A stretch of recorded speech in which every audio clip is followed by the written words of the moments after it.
Hey guys, it is Raven. I'm here with another interview for guys, and today I'm here with the man himself, Black Sand. So how you doing?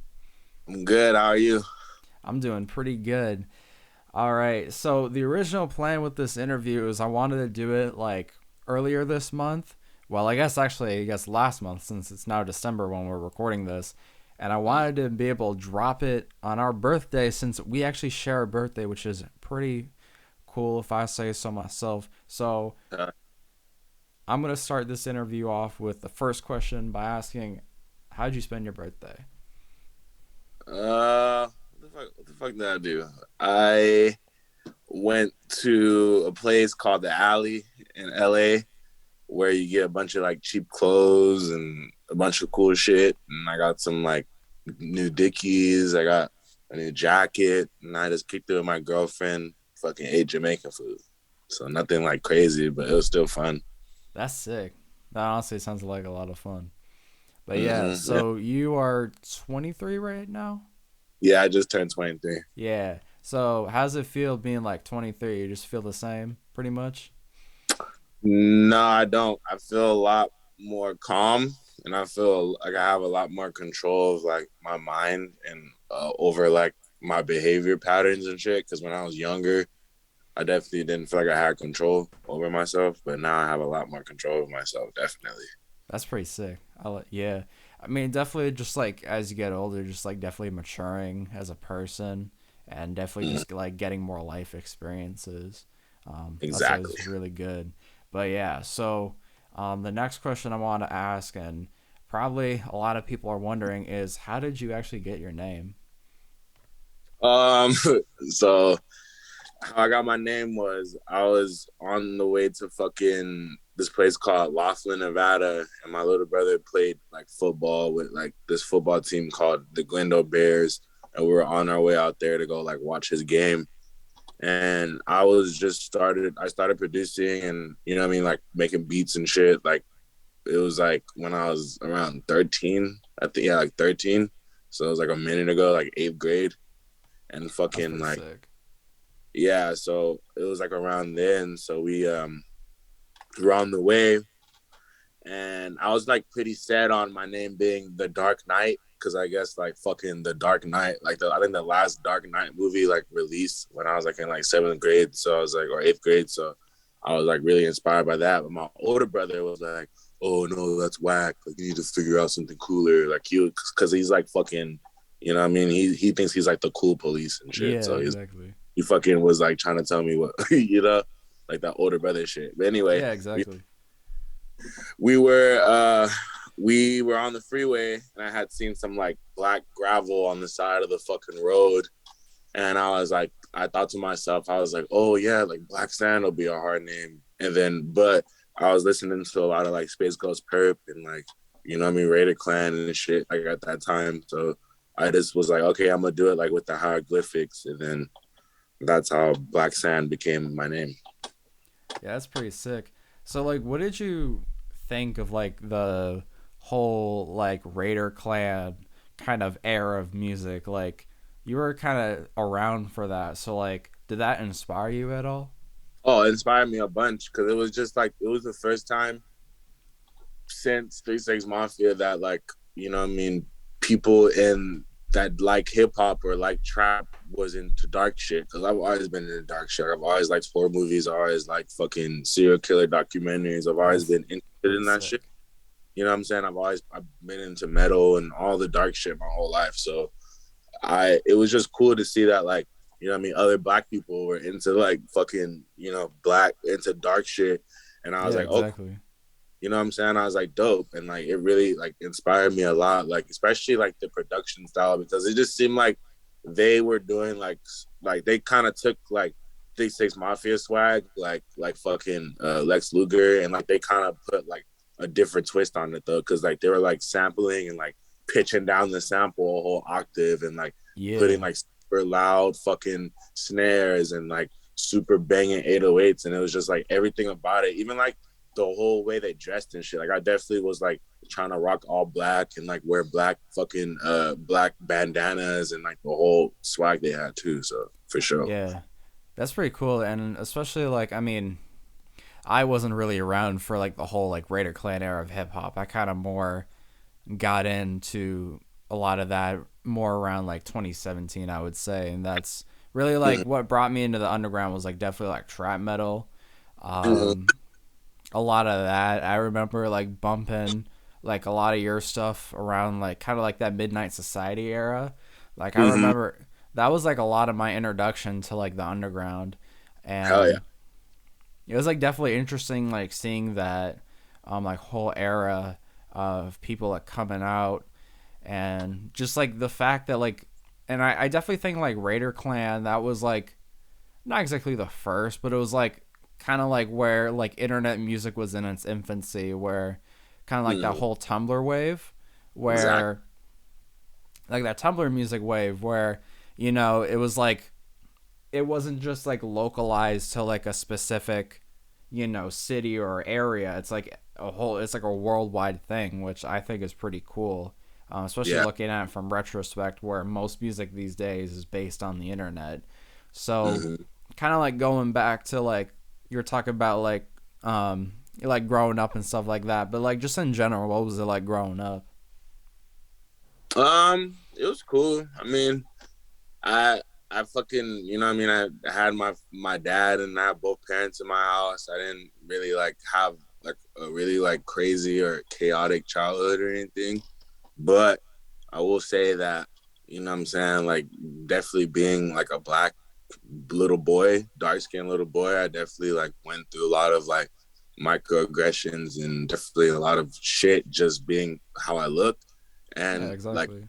on the emotional side, like and like you know with my mental health, I definitely didn't like get help with that because you know in a black family it's like, oh, if you're depressed, you know what I mean, it's not valid because we got you a house, we got you this, and we did this for you. So Yeah. it's kind of a struggle like mentally growing up, and I like had a kind of like I've always had to like be very defensive, and I've always had to like defend myself like mentally and stuff. But I mean, I wouldn't trade it for for anything because like it definitely molded me into the person I am today.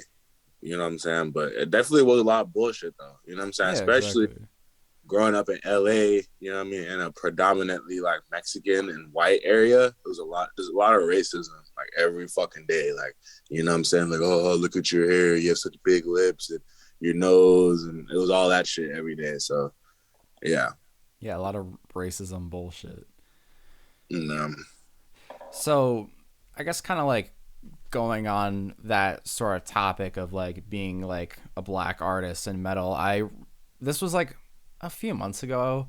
I remember watching a video from Punk Rock MBA, and he mentioned I think it was about trap metal, and he mentioned how he's seen like a lot of the metal community like not really embracing like newer waves of metal and specifically like trap metal, and he speculated that has to do a lot of the fact with how a lot of like newer metal artists are artists of color. Do you feel like you've experienced any like pushback from the metal community throughout your Oh, career? definitely. But even before I did trap metal, I did fucking rap. I'm a guitarist. I'm a musician. Like first of all, like, I like play instruments. So it was like when I was in like the actual scene and in the community, it was just so many microaggressions. It's just so much like, oh, yo, bro, you don't even. Why are you rocking that shirt? And like, why are you doing this? Or why are you trying to be like this? Like, you don't belong here. Black people don't listen to this. And like a lot of people, a lot of the metalheads at my school, like try to come at me and like try to like talk shit about me. But then in the scene, I just think that it's just kind of ridiculous, like how like I did trap metal like for a minute, Exactly. like since like 2016, and it's Yeah, like exactly. everybody kind of shitted on it and like compared me to like XXX, even though he stole my shit, which is a whole nother fucking story we can get into. But he stole my shit, so it just didn't make sense. But you know what I'm saying? It just kind of seemed like when other artists who didn't look like me, who were like obviously more light skinned or like, you know what I'm saying, like people like NASCAR Aloe and like people like, you know what I mean, Gizmo and people like that, they get the attention, they get the love and respect for it. But like people artists like me You know what I'm saying? Being a dark skinned person in this alternative scene, it was like I got a lot of hate. You know what I'm saying? A lot of Yeah. hate. Like you got to work like 10 times harder to get to the exact same place as like a white person in the scene. Exactly, and it's kind of ridiculous because I've dropped more projects and dropped like it's not like I've dropped like bullshit projects either. It's like these are consistently good projects. Like I've dropped like Exactly. over 12 fucking projects, and it's like I'm still not like at the point of like NASCAR, Gizmo, or like any of these other people who did the same shit as me. So that's kind of like what inspired me to like go this new direction and go and do what I'm doing right now, because it was Yeah, kind of that's like, pretty sick. you know what I'm saying? It's like, why not? If I'm not gonna get respected in this scene, I was just like, I'm gonna make my whole own fucking scene and make my whole own wave. You know what I'm saying? Yeah, exactly. So, what were like some of the bands you liked listen to, or like some of the bands you listen to now? Whew. Fucking. So I guess as a child, when I started listening to like metal and rock, I fucking I obviously started off with like, you know what I mean, really like really big bands. Like, you know, I started listening to Iron Maiden. I started listening to Rage Against the Machine, Nirvana. Those are I good. was listening to Foo Fighters. I was listening to who else was I listening to? I was listening to this like I was listening to a lot of Jimi Hendrix too, like Jimi Hendrix Yeah, Experience. But that's like, good. right. So I was like, that's what I listened to when I was younger. But then as I got older, like when I hit high school, like maybe when I was like around 15, I started listening to like way heavier shit like Death and like Mayhem and Dark Throne and like death metal and like kind of black metal bands and like Yeah, kind of that started stuff is to get more good. of that.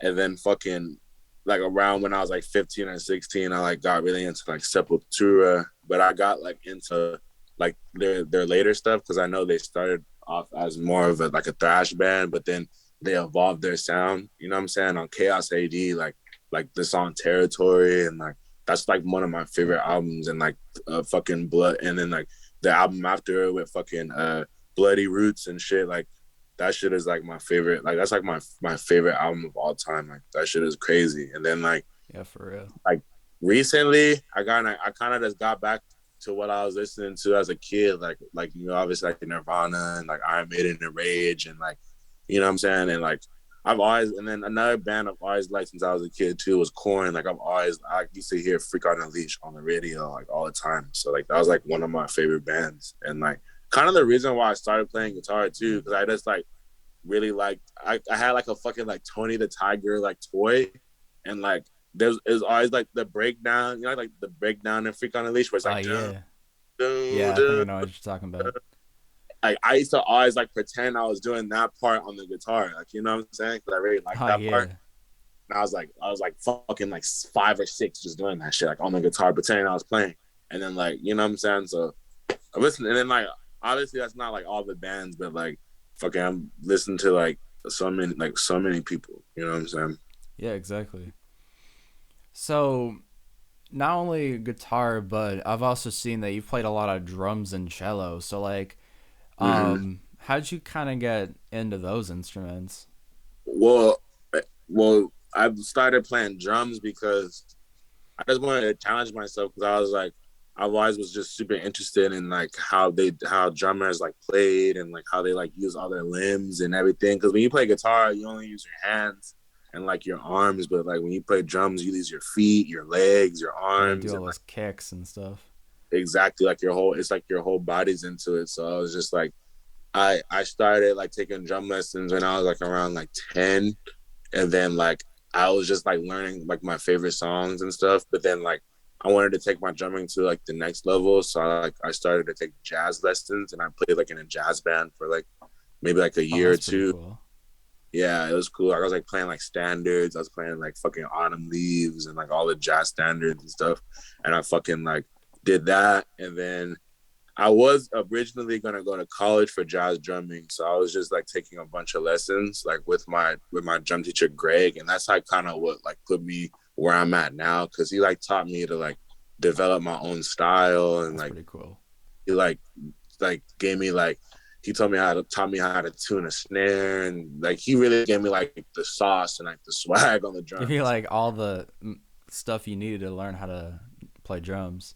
exactly, like all like the yeah, all the shit, and fucking yeah. So that's how I got into drums. But as far as cello, when I was in sixth grade, I fucking had to go to a performing arts school. So I went there and I had to decide if I wanted to play like a string instrument or dance. And obviously I wasn't really like into dance, so I decided to do cello.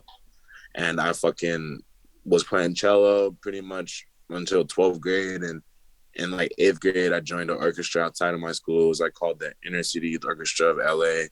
And That's we were pretty like playing, cool. yeah, we were playing like fucking Beethoven and like Mahler and all like, like real classical music, like Bach and real shit. So it's like my musical background is like serious. You know what I'm saying? It Yeah. is. I don't feel like it's talked about enough. You know what I'm saying? Because niggas just think that like, oh, you just did this, you just did that, and I'm like, no. I mean, one of my favorite songs from you is like your cello freestyle. I think that goes really hard. Oh yeah, thank you. Bro, like I remember when you dropped that in like 2019 and like I didn't even know you played cello and I'm like I thought at first I thought it was like a sample or something and then I like looked at the cover. I'm like, "Oh wait, this is you. What the fuck?" And I was like so hyped cuz like around that time I did orchestra for about like 5 years. I played viola Oh hell yeah. from like 5th grade up until like my freshman year, I think. So like 15. I was like 15. I was like early 2019. So I can't remember exactly when that song came out, but it was either like when I was doing orchestra or like right after. So I was like still really interested in like classical music and stuff like that. Mm-hmm. But it was like really cool to see someone like in the scene like actually like mess with like classical music and like classical instruments because you don't really see that a lot. Like it's mainly just like people like most popular musicians. It's just like aside like maybe like Lindsey Sterling, you got like it's Mm-hmm. just like guitars, keyboard, and drums. So Right. like to see that is pretty cool. Also like another thing I was kind of curious about, like, do you ever like listen to like classical music or do you have like plans of like wanting to make any classical music, like any arrangements?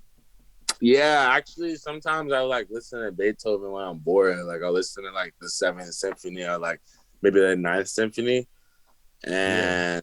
and like as far as me like creating some classical music, I'm definitely like I definitely have a plan to like do like a whole Black Sand Symphony, but like that's like way further down the line. You know what I'm saying? Yeah. Honestly, that'd be pretty cool to see. Like Mm. especially from like an artist like that a lot of time like probably like most people when they think of you they think of like metal and stuff like that, not exactly like classical music. So I think that would honestly be really cool to see. So another thing I was kind of interested in asking, and I went through a couple of your interviews, and I didn't really see this question come up, but what was kind of like the inspiration for you to dye your hair and like kind of just like grow it out? Well, I always wanted long hair my whole life, but you know, what I mean, growing up in a black household with the hyper masculine black father, Yeah, your father doesn't let you have long hair because you're seen as a bitch, or you're seen as this, or you're seen as that. So I never was really allowed to have the long hair I wanted until like I was like 18.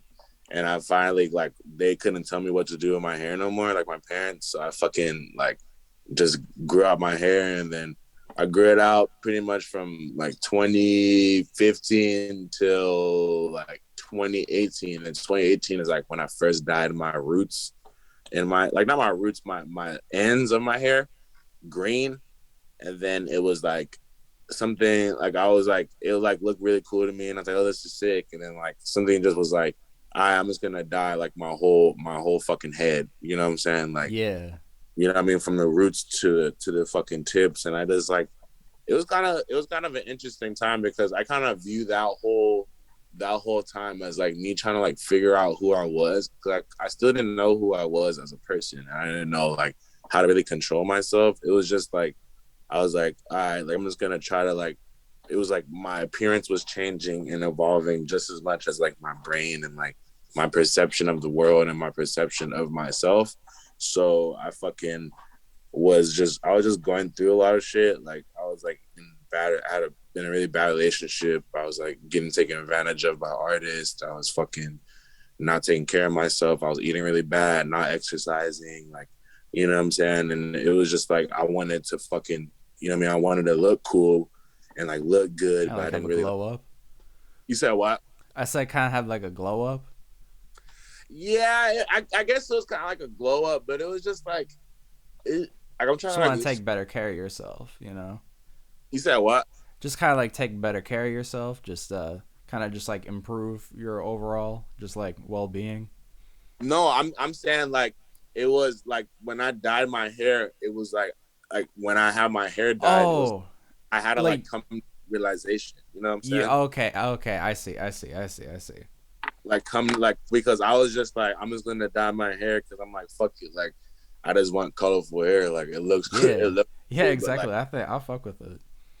oh yeah, but like in the midst of that, it was like that's what was really behind like just the wanting to look cool. It was really like me just like not taking care of myself, and it was like me figuring out who I was, and it was like the hair kind of like kind of signify like different periods of like what I was going through. Like when I had like fucking bright yellow hair, it was like I was going through certain things. And then when I had fucking green hair, I was going through certain things. And then when I had the fucking blue hair recently, it was like that's when I was going through certain things. You know what I'm saying? So it was just like all of the hair kind of signified a different period and like Yeah, my mental health journey. yeah. And That's like pretty cool. now I'm done fucking bleaching my hair because if I bleach my hair, all my hair is gonna fucking fall out. So Yeah, I'm I feel that for real. yeah. So Yeah, I'm back to normal now. yeah, yeah. But I think it's always really interesting. Like I think especially like back in like 2016, 2017, when like everyone was dyeing their hair, like the things that people do with their hair just to express themselves is like really cool to see, especially Real during cool. like that whole SoundCloud era. That's pretty Mm-hmm. cool to see. Oh yeah. Um, but yeah, so another question, and we were kind of like talking about like you mentioned that you're in a jazz band. So you recently like started a band with a couple of your friends called the 444s. So like, how did that kind of come together?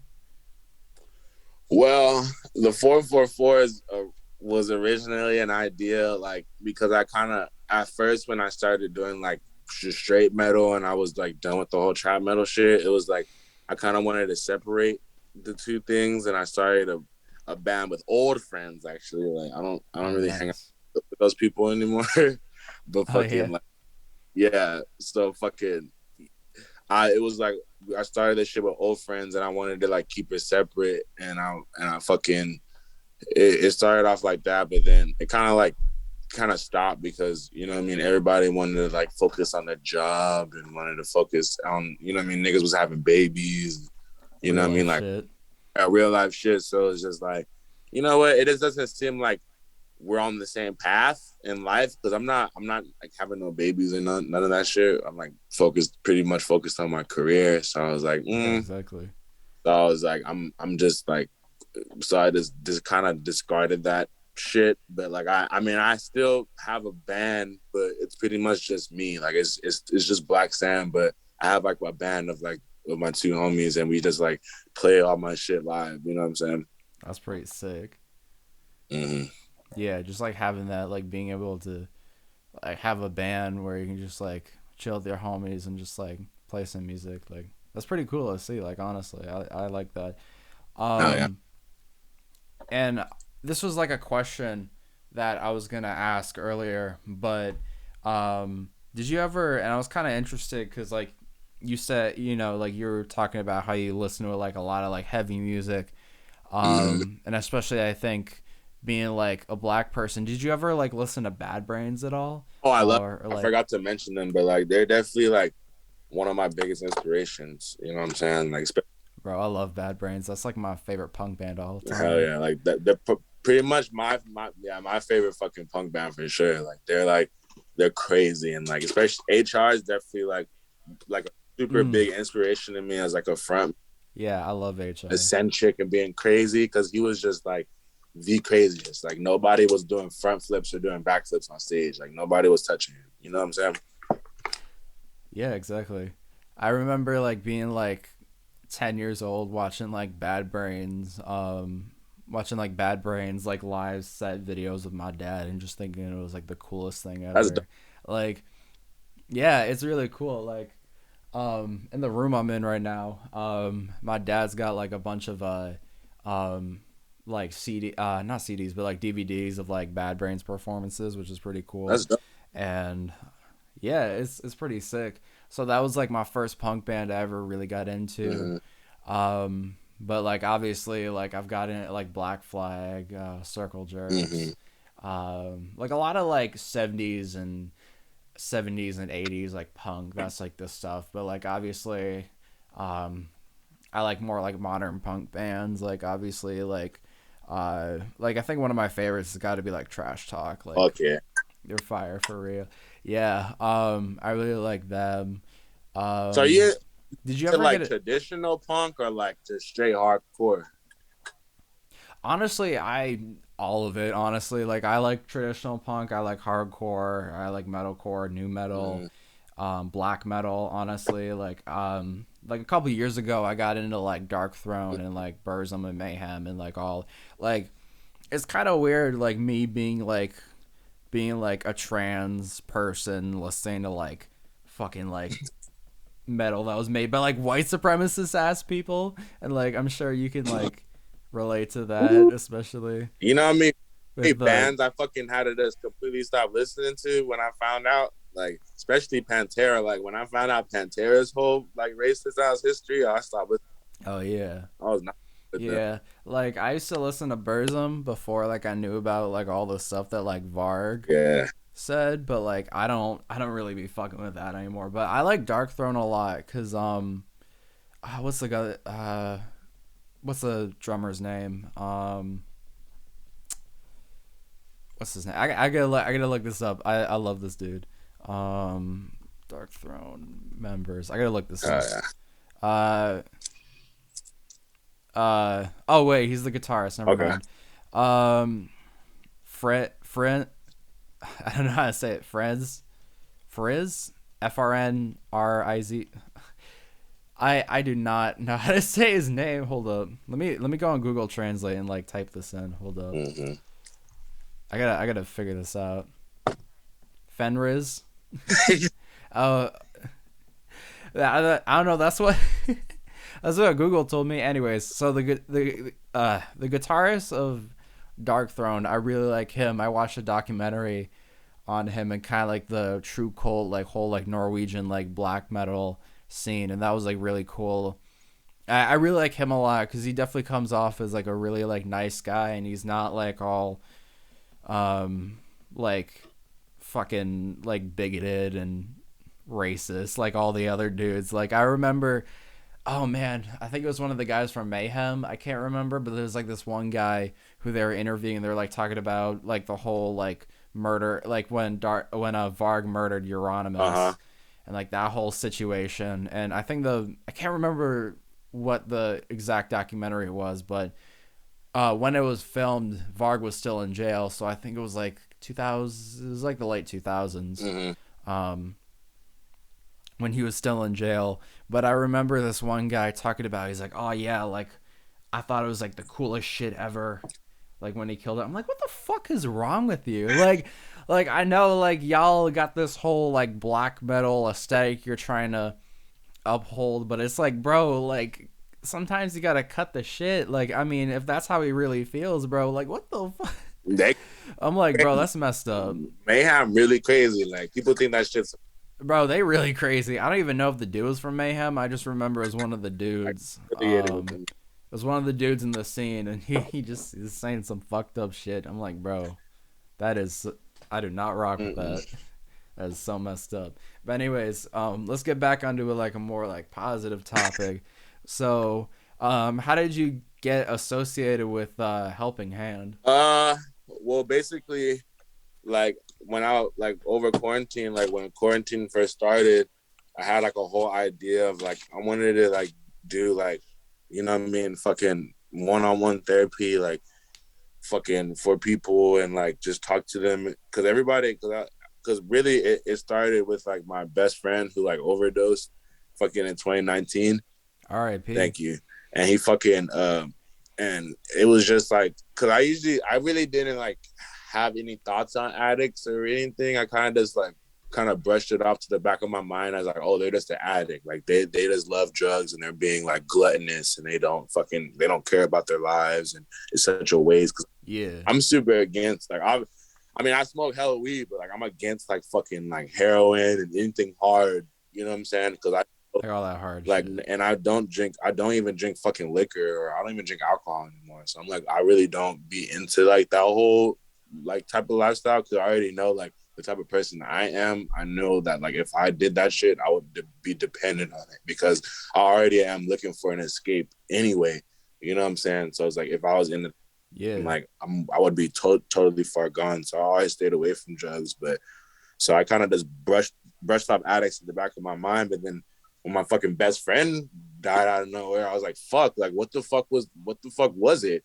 It was like then I realized I was like, this nigga was like going through shit and like he didn't have the resources for therapy or he didn't have like nobody around him who cares because the stigma for men and talking about mental health and all that shit is like, oh, you're a bitch and you're this and you're an F word. And, All that you know what I'm toxic saying? Toxic masculinity. masculinity. So I've most men that I know or most men that I've been around, they go to drugs, including my father. He goes into drinking, and then my friends go to drinking lean and doing perks and doing Xan.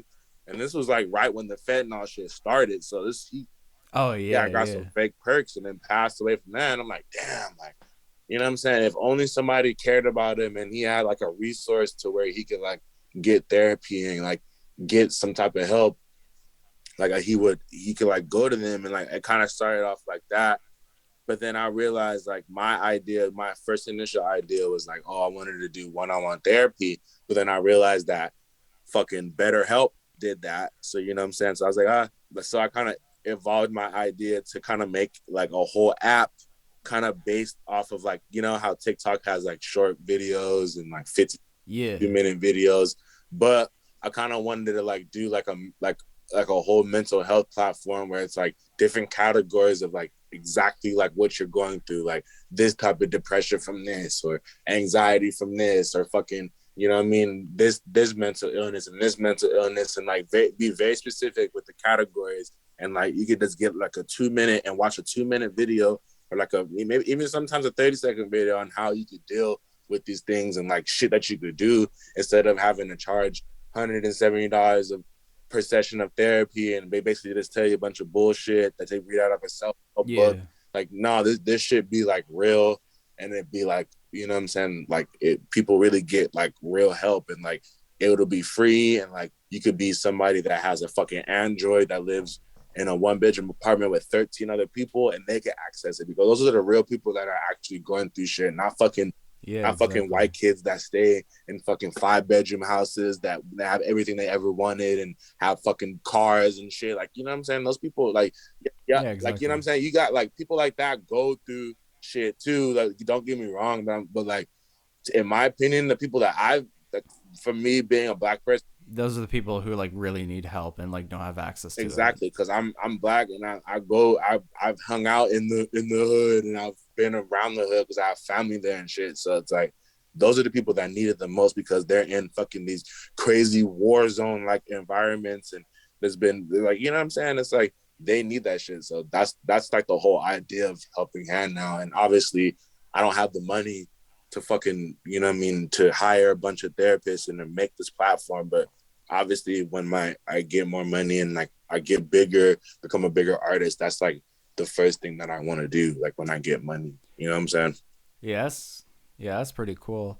Yeah, I definitely like that concept of like just like short videos because I think like a lot of people like maybe they don't have like the patience or the maybe like the time to like sit down, because especially like a lot of people like like especially like these days with like the economy and shit, like people be working like 2 3 jobs just to stay afloat. Exactly. So it's like like being able to just sit down and just like watch like maybe like a 1 to 2 minute video that gives you exactly what you need is like really beneficial. Exactly. But like, I mean, I could go on for like hours and hours, like how I'm pissed off with like a status quo, like how things are, and I'm sure you could too, but like I just feel like kind of just like a TLDR is like there just needs to be like way more mental health resources and stuff like that. And like my dad's a therapist, and like he could agree with me on this stuff that like there is like a huge mental health epidemic going on in like the U.S. Yeah, and like there needs to be like free mental health care, like for real, like for everybody. I think therapy honestly is a human right, like honestly, really. because like especially like with how what people be going through and shit, like it's like bro, people like everybody needs therapy these days, bro. Like Hmm? honestly, like people need these resources, but the fact that it's like only the wealthy elite can like access it is so messed up in my Right, opinion. and it's really messed up. Then it's like, I think that the system obviously makes it like that so that the people that are elite and have money, they can kind of just write off people that have these problems as, oh, they just need to go to therapy. They just need to go to therapy. Oh Oh, they yeah, just need yeah. to go take their medication. When we don't have, like, people don't have access to the medication or have access.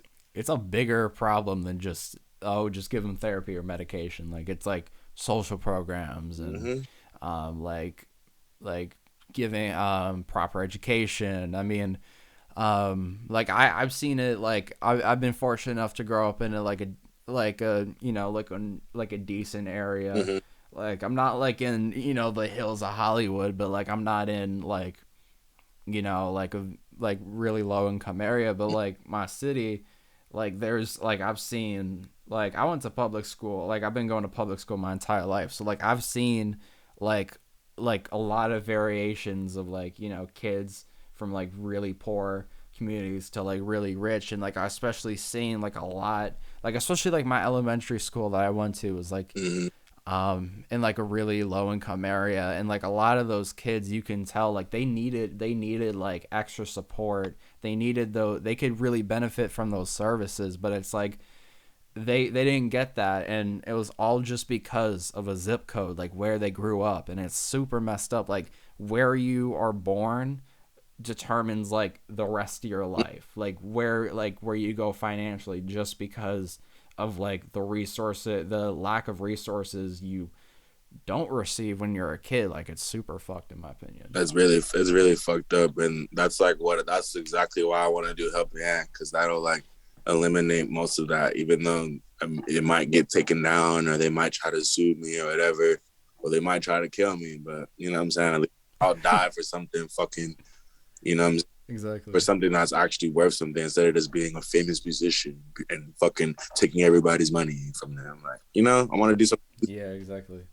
Yeah, and I mess with that. Like I feel like, especially now, like I like seeing you and like other musicians like actually taking like, I mean, there's definitely like some that are like doing it for a financial incentive or like a or like just publicity, but definitely like a lot of underground artists like you and um especially I've also seen like a lot of people in like the hyperpop community like Eric DOA. They did recently, I remember seeing there was like this whole like live stream that he did where all the proceeds went to like helping Palestine and stuff like that, like seeing like actual like activism and like charitable work being done within the underground Mm-hmm. by like all these independent artists. Like it's really cool to see like people like actually like making a change, like using the platforms that they have to like speak about issues and just like making an actual positive impact on the world, like honestly doing more than like what politicians are doing. Right, and it's like I'm gonna, if when I get the money that I need, is like that shit's not about to go on no chain or no car, no fucking material things. It's gonna go to shit that actually help the community, because it's like at the end of the day, it's like when you're a musician and you're an artist, it's like the community and people that are really out here that have 9 to 5s, and people out here that are like out here like working that fucking ass off for their kids and working their ass off just to survive. Like those are the people that I Exactly. give a fuck about the most. Cause those are people on Yeah. my minds. I'm like, damn, like those people be streaming my music and giving a fuck about me and their day to day. Like, you don't, like, nobody has to care about me. Like, you know? Yeah, I feel that. And like that's like what I said, that's what like what I mess with. And um Oh, what was I gonna say? I had like a whole idea of what I was gonna talk about, but I forgot. So, but anyways, so another question, I guess, like kind of going back more to the music. So you had like a whole like Black Ops trilogy of albums. So like, what was like the process of making that? Well, the first Black Ops was just like, I don't know, like in 2017, it was a really interesting time for me because it was my first year out of high school. Like I was in college. I was like, you know what I'm saying, getting pussy and, you know what I mean, just exploring the world, getting drunk, smoking cigarettes, you know what I'm saying, doing quote unquote Yeah, shit. So I was like, really interesting, just like very chaotic fucking time in my life because at my school, nobody liked me. Like everybody treated me like shit, and because I went to a performing arts school with a bunch of fucking weirdos. So everybody like it was like yeah, a whole bunch of people that just fucked each other, and like it was like literally 8 kids who were like the smartest kids in school. They all fucked each other, and like they were like considered the hottest, but they were like, you know what I mean, they weren't the nicest looking people. You know what I'm saying? That's what I'll yeah, say that. So fucking, I was like, I was just used to like getting kind of like pushed off to the side, but then when in 2017, it was just all this shit was happening. It was like girls actually were talking to me, and like people were actually trying to talk to me, and like I actually had friends, and I was going to parties, and shit was happening. So I was like, what the fuck? It was just so much shit happening at the same time, but at the same time, it was like my fucking career as an artist was really starting because for years I was doing fucking just producing and producing for others and dropping instrumentals. But like this year in particular, I was like, I want to be a vocalist. I want to put my vocals on tracks. So it's like I had dropped Black God 3 earlier that year. It was June of that year. And then fucking like that whole summertime, I was like, you know what, fuck it. Like I really just felt like I had to like really had to prove myself and I had to like had something to say. I was like, I really could rap. Like I could really do this shit. Like I know what I'm doing. yeah, You know what exactly. I'm saying? So I was like, fuck. Like I just really because people kept downing me and kept saying like, oh, this and this and that and have the little fucking criticisms and all this shit. And I was like, all right. So it was just like that whole summertime, I was just working hard as fuck on Black Ops, and this was before the Black Ops shit even came in my mind. But it was like it was just the fact of that I had something to fucking say. But then, fucking Yeah, Black Ops exactly. was like my favorite game, so I was like, oh, what if I just name it Black Ops, like, but put the V, you know what I'm saying, with you know Yeah, what I'm saying, and then I was like, then I kind of went further with that thought, and I was like, oh shit, what if I put my face on the fucking on the cover of the game, you know what I'm saying? that's pretty What fire. made the cover, and then that's kind of like I was like working with Gizmo and like Kami and like Fuck It at the time, and I just like I Mm-hmm. got them on in, and then it was just like that whole shit was just like it was a whole time, like, you know what I'm saying, it was a whole like just it was like the Whole era. start of my kind of like the start of my life, like, you know what I'm saying, Yeah, exactly. and then as far as Black Ops 2, it was just like I just wanted to continue that shit. I was like, damn, I kind of want to continue like that vibe. And I was just like, it was 2018, so obviously I was more established as an artist. I had already dropped like, you know what I'm saying, Rest in Peace and all that shit and all that. I think I'm Oh sure yeah, yeah. this was after Legit. So Legit was a really big song for me. Like that shit had got like before Gizmo took down the video off his YouTube, that shit had got like 500K in a month. So I was like, That's that was crazy. a really big song. I was like, oh shit, like this is crazy, and fucking like, and it was like I was way more established.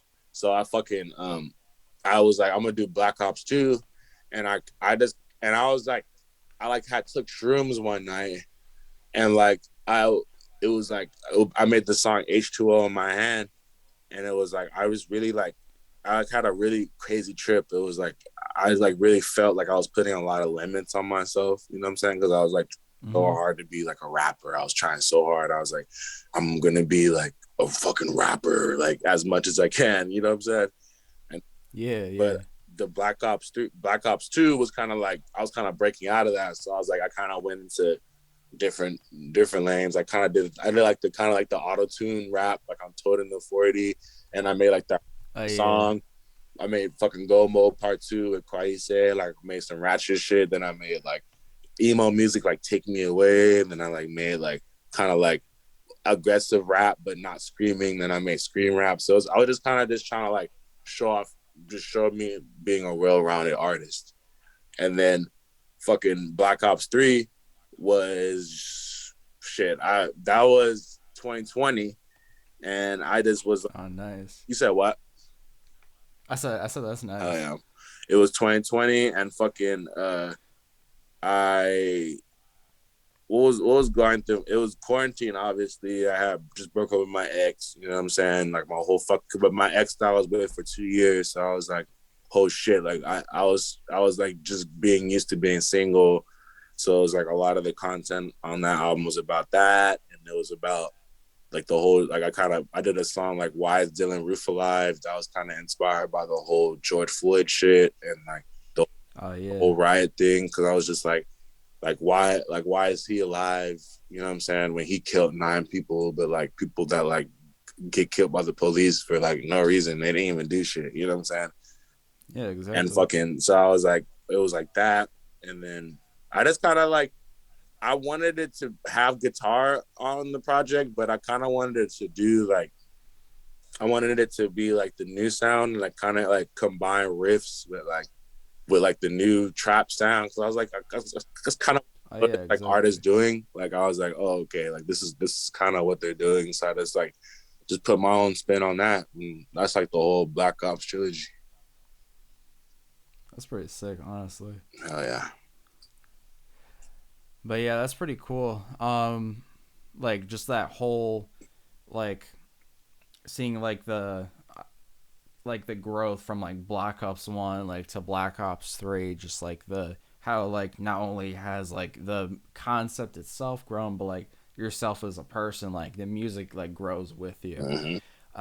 And like you mentioned that Black Ops was like your favorite game, so like how did you get into Call of Duty or like gaming in general? I mean, I'm not the craziest gamer, but like obviously my just like what kind of like what's kind of like your experience been with like playing video games and stuff like that? Well, I mean, my dad, obviously when I was younger, like my dad like played video games, and I had like an older cousin who's like 20 years older than me, so he's like 40. So I had like a way older cousin.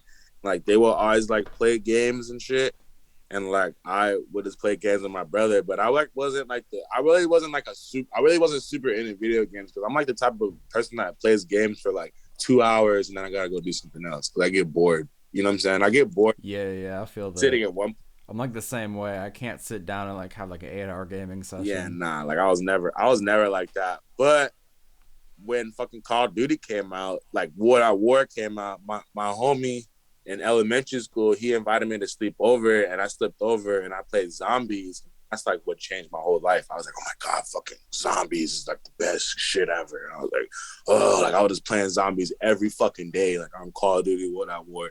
And I was playing online shit too. I was like playing like Team Deathmatch and like whatever, Search and Destroy and all that shit on World at War. Oh, that's sick. And then fucking when Black Ops 1 came out, I was in like, what grade was I? I was like in 6th or 7th grade, and that was like the biggest fucking deal. Like it was like advertisements everywhere, because I know like you're a little bit younger than me, so it was like fucking a bunch of advertisements everywhere and fucking crazy shit. And it was like everybody at school was like, fucking Black Ops 1, the new Call of Duty, ooh, wow, wow, ooh, ooh, wow. And then like I found out it had zombies, and I was like, oh my fucking God. And do you remember fucking Gamefly? Remember that shit? Oh shit, yeah, Gamefly, bro. I remember seeing ads on like Cartoon Network in like the like early 2010s. Mm-hmm. Bro. I remember that. What the fuck? Oh my God, I forgot about that. Hold up, let me look this up, bro. I forgot about this. What? Mm-hmm. And like, bro, I remember seeing ads for that like all the time, like on TV, mm-hmm. like about like renting video games, bro. Mm-hmm. Bro, this brings me back. What the fuck? Yeah, so on Gamefly, I was like, I have to get fucking Black Ops. There was no way that I was gonna go buy Black Ops. I was fucking 12. I did not have 60 for a game. So I was like, all right, I'm gonna order it off Gamefly. And I played the fuck out of that game. I bought all the fucking maps. I bought all the fucking like I played that game and I probably had that game for like a year straight and I had to like send it back. They were like because like they said like I had to send it back and all this shit and I was like fuck and like that's like what got me in. And then after that like after the whole Black Ops 1 that's like when I kind of started to go into producing. That's like when I like was solely focused on producing. You know what I'm saying? So, have you like played any like the newer Call of Duties at I all? mean, No. I played Black Ops 3. I played the zombies on there, but it just doesn't compare to World at War or Black Ops 1. Like those zombies, like I don't know, it was something about that shit that was so sick to me. Like the voices and like the hoorah and like the Russian nigga, the Japanese nigga, and all that shit. I was like, that shit was hard, and I was like, I just loved everything about it. You know what I'm saying? And even like the fucking deathcore song they played at the end of that shit, like the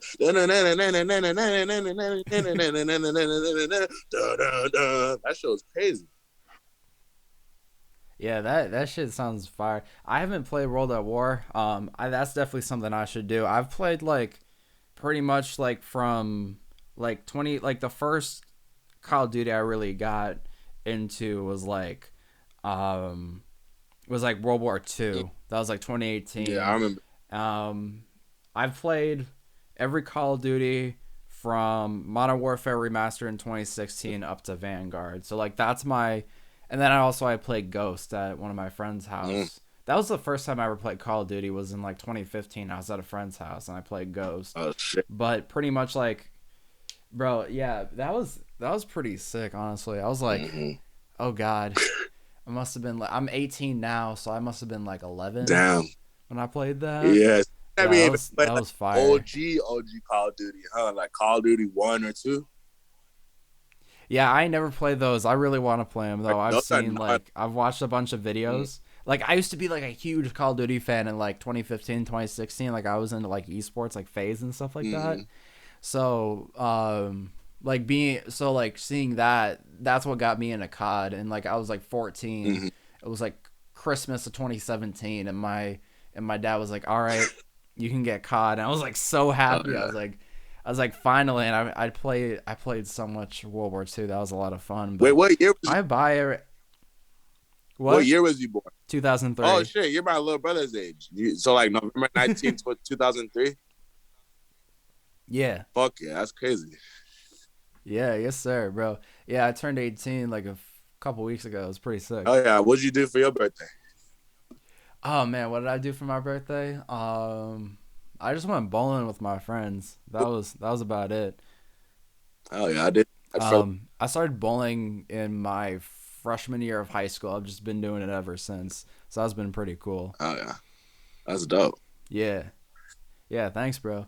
But yeah, like going back on topic to like the Call of Duty, like I mean, I never played the OG Call of Duty, but from like what a lot of people talking about, like the main complaint a lot of people have is like the rank based matchmaking because like a lot of times with Call of Duty, like like like when you first start the game, you get some pretty easy lobbies and stuff.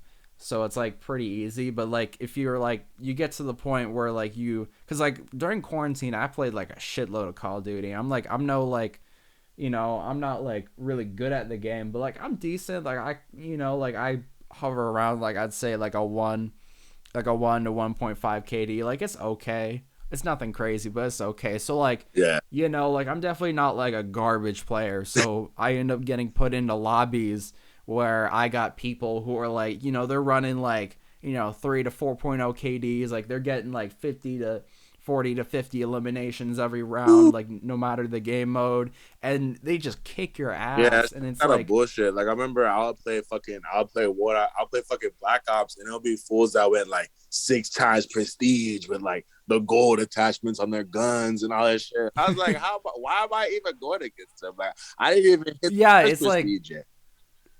yeah, it's like the way, and like I understand why Activision is doing it. It's like so it's not like like a new player that's new to the game gets put in a lobby with a bunch of like maxed out prestige people, but it's like at the same time it's like You know, like sometimes like I just want to like chill at like 2 in the morning and just play some Call of Duty when I'm like half awake, you And not know? fucking Instead with of my just life.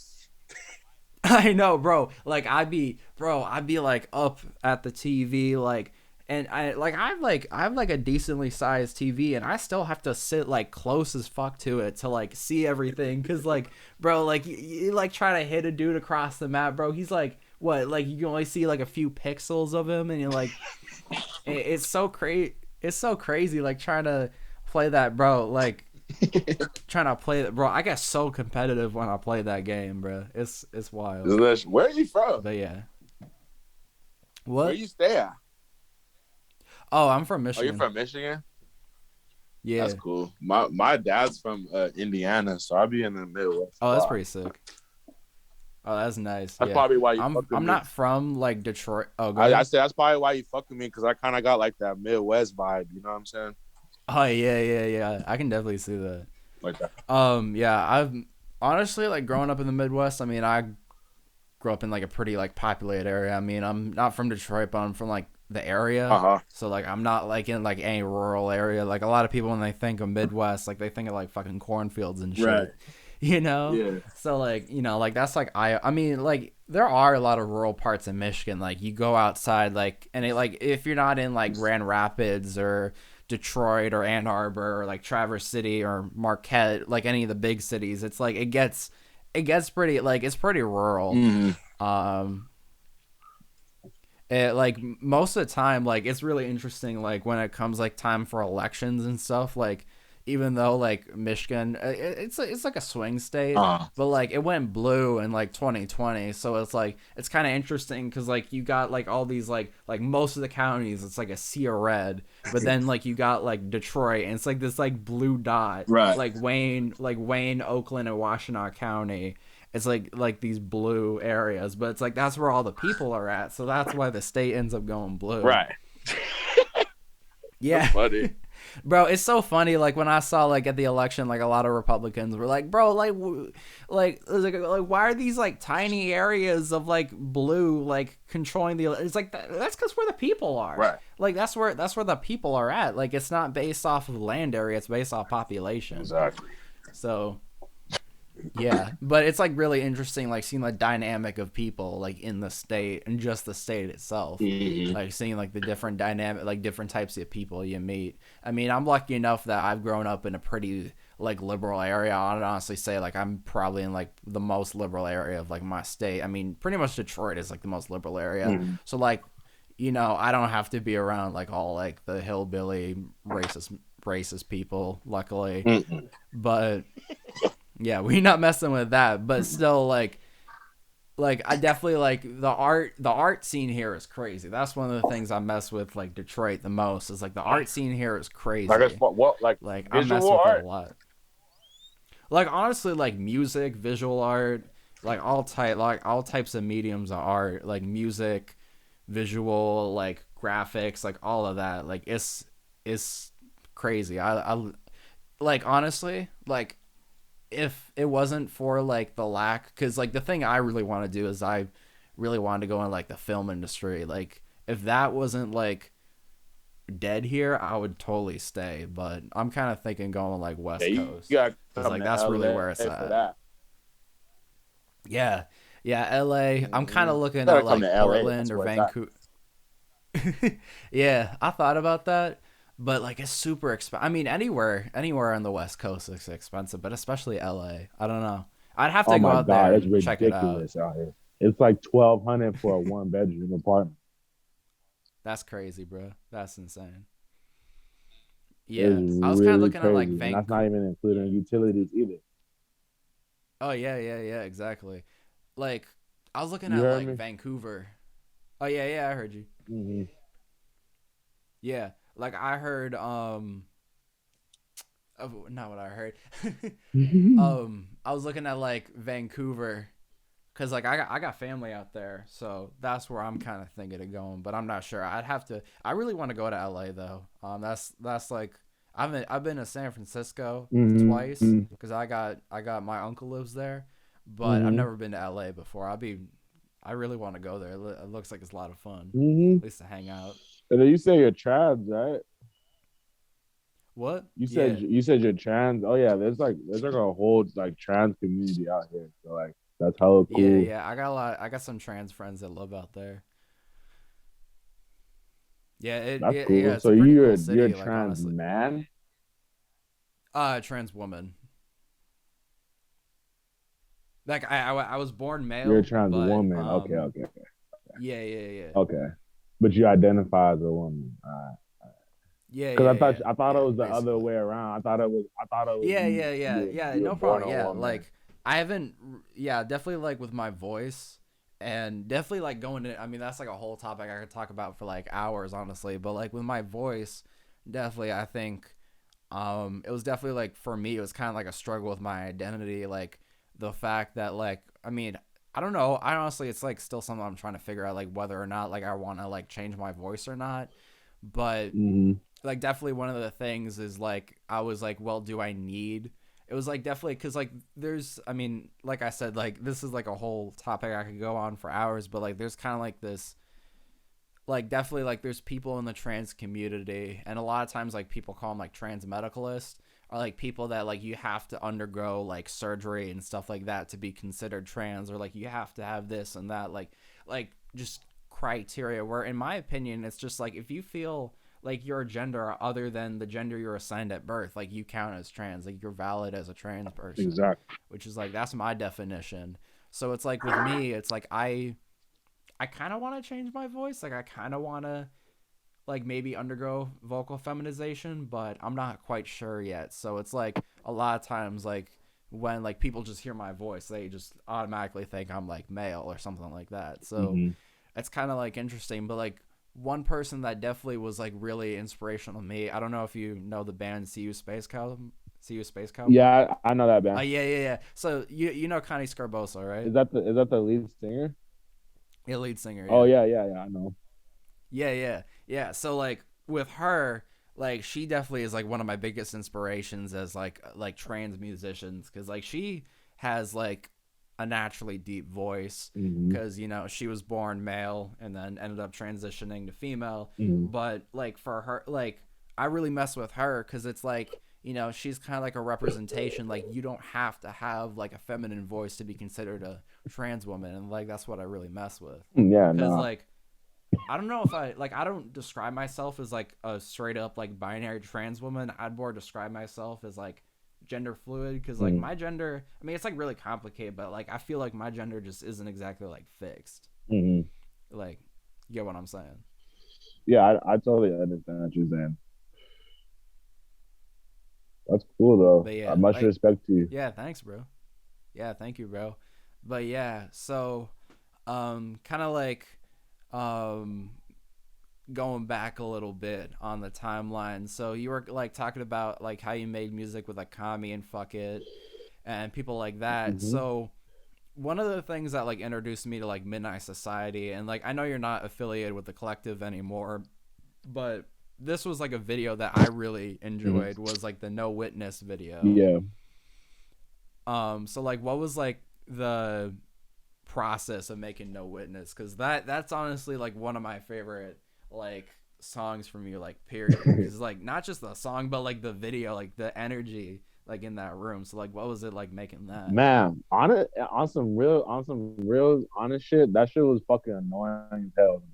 Because first of all, I'm like none of these niggas are from LA, right? So everybody's out of Yeah, town and everybody's all fucking starstruck about being in LA. So everybody's coming to the studio fucked up. And it's like first of all, they bring like 40 people to the studio. And I'm like, okay, you know, everybody that doesn't make music has to leave. I literally was like, all the hoes need to leave the studio. I literally said that to all, like, because there was hella bitches in the studio not doing shit. Like, yeah, you know what I'm saying? It was just like annoying as fuck. yeah, And exactly. I was like, y'all just here taking up my space, and this is a studio that I pay for monthly. So I was like, this is money Yeah, coming out. like I remember it said like Black Sand Studio. Yeah, I remember seeing that it's like in the literally title. my studio. So it's like I told them all to leave. Then it was like I literally that beat that I had made. It was like they just wanted to make a song, and I had made that beat for fun. Like that I think I had made that beat that day, or I might have made it like for them or some shit. But it was like I already had the beat ready, and it was hella Mm-hmm. simple. And it was like, and then they were like, just like let's just go with this one because I have fucking trillions of beats. You know what I'm saying? But like they were just like, Mm-hmm. let's just go with this one. Like, oh, like you know what I'm saying? They were like rushing, and then I was like, all right. And then I like recorded. First, it started off with fuck it, and then I recorded comedy, and then everybody who was there, I recorded that whole shit, and I had to like I kind of put like a light mix on the vocals and like and then fucking the videographer Steven was there already, so we had shot the Yeah, video there, Steven and it was Jets. like they had Steven Jets, and they had came at like 11 p.m. and like we was there until like I was there until like 6 in the morning, like you know what I'm saying? It was like it was a long ass Mm-hmm. night of just dealing with like fucking high ass people and a bunch of like Yeah, egotistical I mean, especially if rappers. you got like 40 people up in there, that's crazy. Yeah, it was ridiculous, but it was like it was annoying, but like I guess like I unintentionally we captured something that night. We captured the vibe, and it was like the whole everything that was going on because like I said, like at that time it was a lot of new beginnings for me. Like it was like my first year out of high school. Like this was the first group of real friends that I had, and like friends outside of school, and like it was just a lot of first things for me. So it was just like a very fresh time. So I just think that that's why people like that song so much is because like it was just such a fresh energy in there. You know what I'm saying? It was before like Yeah, exactly. I kind of like before I grew up and like realized like learned about business and I learned about like important shit like that. You know what I'm saying? Yeah, exactly.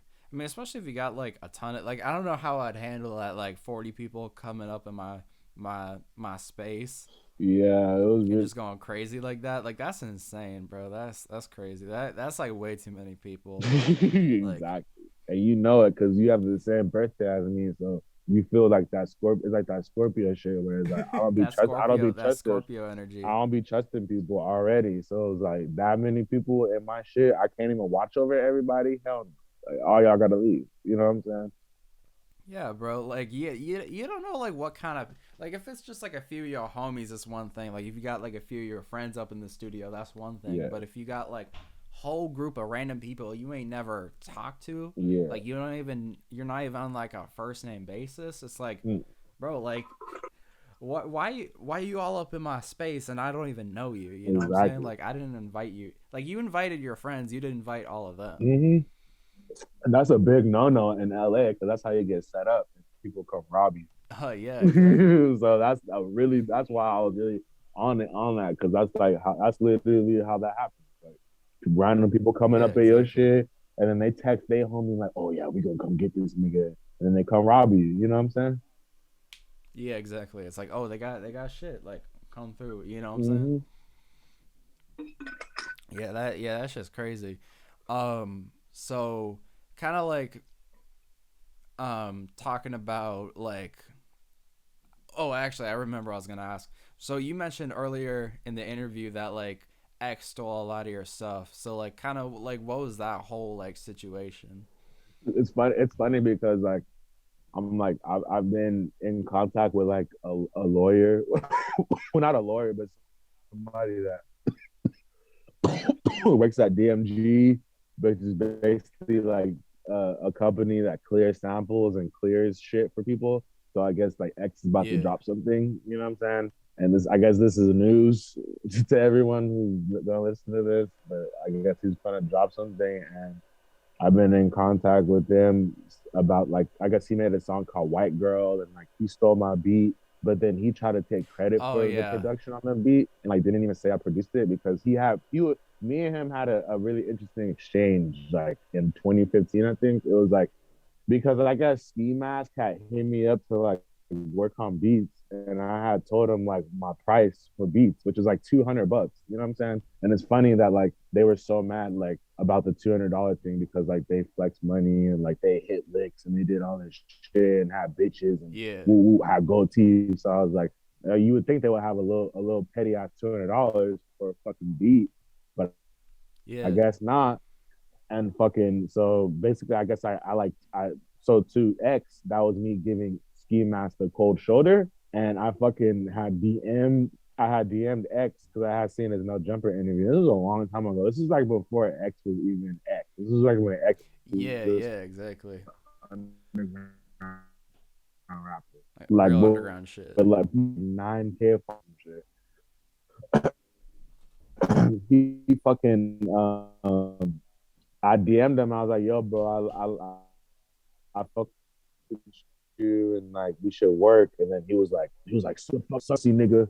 And I was like, "What the fuck?" And then I DM'd him. I was like, "What's your problem?" And he was like, "You gave my homie the cold shoulder, like get your dick sucking lips out of my DM." And I'm like, why is he talking? First of all, why are you talking about sucking dick? And like, I don't know like what that whole thing was about. I guess he was like trying to like demasculinize me or some shit. Like that would have really affected me. But it was Yeah, just like it was like what the it was like it was just dumb because I was like, I don't even know you, my nigga. Like you're talking at me, you're coming at me hella crazy.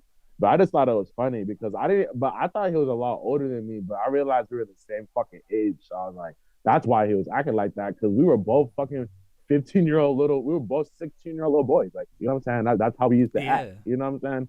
So fucking, I was like, why? I was like, so in the back of my mind, I'm like, why the fuck is this grown ass man acting like that? Because I thought he was like 23, 24 at the time. So I was like, what the fuck? Why is yeah, he wilding exactly. like this? And then I guess I had tweeted and I like tweeted some shit and he was like, I said like, oh, these rappers be hella mad because I don't want to produce for them and they don't want to pay for my beats. Like, fuck these niggas or some shit. Because, like, I'm really vocal about shit. You know what I'm saying? So Yeah, when people exactly. like talk shit and like want to come at me, I don't hold my tongue and I'm not like, you know what I'm saying? So I said, fuck them niggas or some shit. And then like he like quote, like he didn't even follow me. And this nigga went through my Twitter and quoted my tweet and was like, oh, this nigga look like Cat Williams and try to like publicly humiliate me. And it was hella crazy. And like everybody was like in my DMs like saying like, X ended you, and it was really stupid. And this was like 2015, so this was like when the internet was at its raw form. So it was like you could say anything on the internet. You could say anything Yeah, on Twitter type of shit. You know what I'm saying? So people would say all types of wild shit to me, like in my DMs or whatever. like it's a And I just Call of thought, Duty lobby or something. yeah, like a Call of Duty lobby, and I just like whatever, brush it off. And then they come to find out in 2018, this nigga get, you know what I mean, he gets murked or whatever. And then like everybody's in my DMs and he's like, oh, like everybody's in my DMs like, oh, like did you know what's this from? Like, did you you produced for X and da da da da and all this and all this and all this. And I didn't even know that he used that beat because we have that exchange. So I just thought he totally despised me. So I guess he had went on my Bandcamp and just like stole that beat, right? You know what I'm saying? And Yeah, fucking like and this might sound like a controversial opinion. I don't know. You know what I'm saying? And I'm not saying that he did it because of this, but the sample on Look At Me, that sample, I sampled that a long time ago, like in like 2014, and I had that beat on there. So it wouldn't be that crazy if he took the idea from me and sampled the same thing. I don't yeah, I don't know because he had already fucking stole my beat off of yeah, Bandcamp, so it would kind of make sense that he would take the idea from me. But that's a whole nother fucking story. yeah. You know what I'm saying? So, And oh, go ahead. yeah, so everyone's like in my DMs, right? Like it's like 2018, like right when he died. Like everybody's in my DMs. I'm like, what song are y'all fucking talking about? I never heard this song before. And like I literally go on YouTube and I search XXX white girl.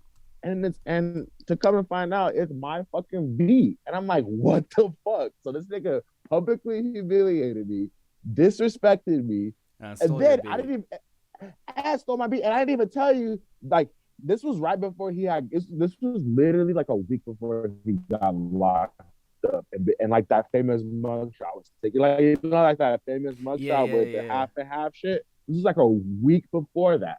This was a week. This was literally a week before that shit. Like, and he was like, "I'm gonna come out to LA and I'm gonna beat the fuck out of you, pussy nigga," and all this shit. So he was gonna fight. He was Oh, really about damn. to try to fight me over this shit. That's crazy. So it was really it must have been really serious. You know what I'm saying to him because he was really mad, and I was like, I don't know you, like I don't fucking know you. You know what I'm saying? I was like, who the fuck are you, man? Like talking to me all crazy and shit. I'm not fucking scared of no fucking fire. Like, I'm big. I'm big as fuck. I'm like 6 foot. I'm 6'3", 240 pounds. Like, I'm not no little nigga, so I ain't scared. You know what I'm saying? So I don't know who he Yeah. thought I was, but I'm like, I'm about it. You know what I'm saying? Like, like, you know what I'm saying? So it was stupid. Like, it was stupid as fuck. And then he fucking, yeah. Then I find all this out, and he's like, yeah, he publicly humiliated me, threatened me, fucking talk shit to me, and he stole my beat. And I was like, what the fuck? Like, that shit was crazy. That's crazy. So I'm kind of interested. So you said the sample on "Look at Me." You used that sample a long time ago. So did you have any like contact with like Way before that. Yeah. So like, did you have any? So I know Rojas produced that song. Did you have any like contact with him at all? No, I never talked to him, but I'm just like, that's why I said it might be a controversial thing, because it might not be that, but I wouldn't be surprised that he got inspired to sample that from going to my Bandcamp, because he was already at that time. It was like, this was right before he had dropped that song too. So this, you know what I'm saying? So he did all this shit at the same time. So he was Yeah. going through my It's Bandcamp not listening like to the beat. You know what I'm saying? it's not like there's like no way it's a not a coincidence. Like there's like actual like there's like a timeline to it. Like it's not like there it's just like completely Yeah. random. Yeah, it's not random. So I'm like, I think that he was like, I think that he probably like was like, damn, we should sample this too, type shit. Because nobody was sampling that, was using that sample. Did you have it like the sample like listed there at all? Mm-mm. So I don't know. I don't know. You They know, might I have don't. took my beat and like sampled that beginning part of the beat. That, Some shit. I don't know. maybe, yeah, or maybe they figured it out. I don't know. That's pretty interesting. I never heard this before. Like honestly, I never. This is like really like eye Yeah. opening because like I remember like not exactly like really early X, but I remember like early 2017, like when X was blowing up and all that. And like I Mm-hmm. was like a huge X fan back then.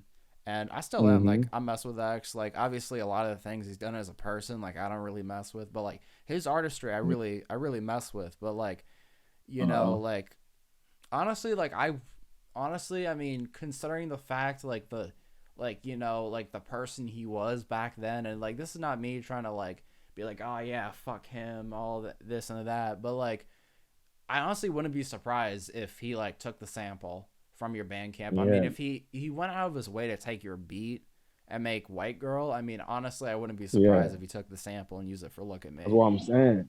That's what I'm saying. Because I'm just like, why? I'm like, you are already on my Bandcamp, and that beat was already out for hella long. That beat, because this was 2015, and I had dropped that beat a year before in 2014. So that shit was already up for a whole year already. You know what Mm-hmm. I'm saying? And this was you know. So it just makes sense to me. So Yeah. I mean, like there's like a clear timeline, like a clear like series of events like leading up to like this whole situation that like it lines up. exactly. I never really thought about it either. But then when like the lady from the DMG shit had hit me up, it like it all started to connect. I was like, damn, like I'm like he might, cause that's the first thing I said when I heard that song. I was like, damn, I sampled that a minute ago, and he was like, you know what I'm saying?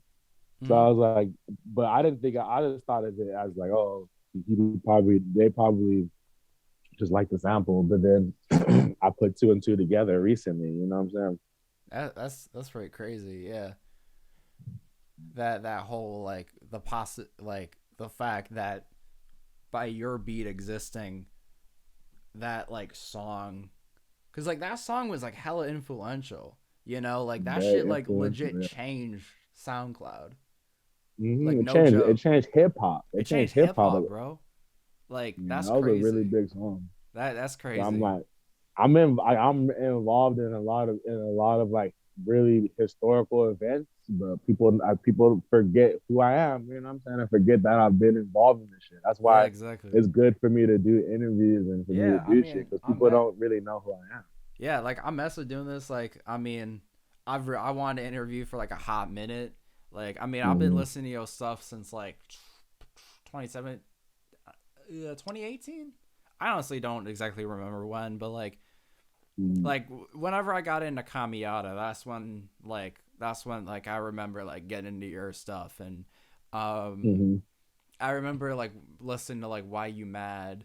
Like that song is such a banger. Oh yeah, Bro, I love that. Bro, that song is a banger. I remember thank you. actually in fact, let me look. I can go on my Spotify and see exactly when I added that song to my playlist. Here, I can figure this out. Hold up.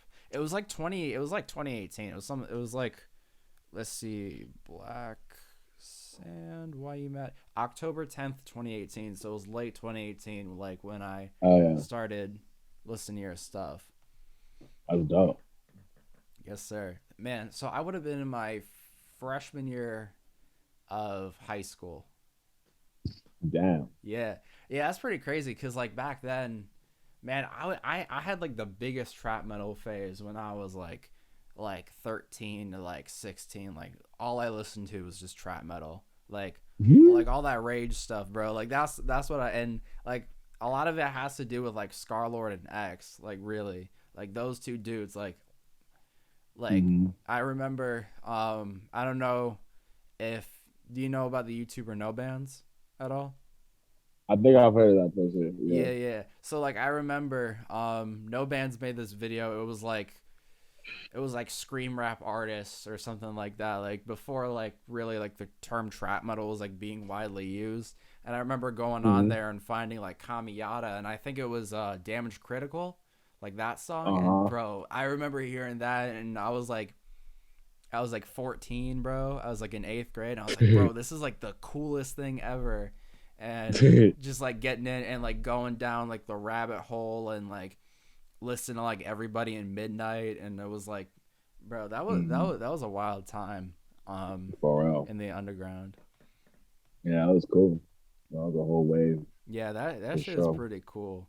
But yeah, so like kind of like speaking on trap metal as a whole, and like this is a question I've asked like a lot of other trap metal artists that I've interviewed, or just Mm-hmm. like metal artists in general. Not even I don't want to say trap metal artists because a lot of people don't want to be boxed in. So just like people who have made I'll say people who have made trap metal. That's a better way to put it.